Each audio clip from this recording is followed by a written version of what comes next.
there for today's reading activity. You will need your journal, so go ahead and get that out and go to a clean page.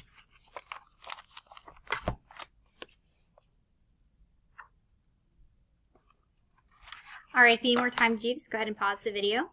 Write today's date, 5/13/21. Okay, the next thing you're going to do is I need you to think back to how today's story ended. So you just got done doing your read aloud discussion, so I need you to go ahead and finish this sentence.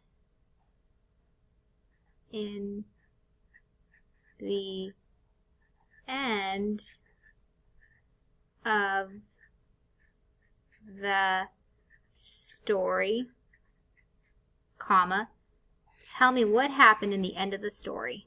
Okay, so for your assignment, you're going to fill in the blank. In the end of the story, what happened? Tell me what happened. Don't forget your period.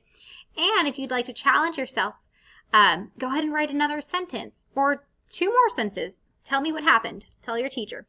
Then when you're done with this, go ahead and draw a picture and label it. Okay? So that's your reading activity day. You're telling your teacher how the story ended. So in the end of the story, blank happened.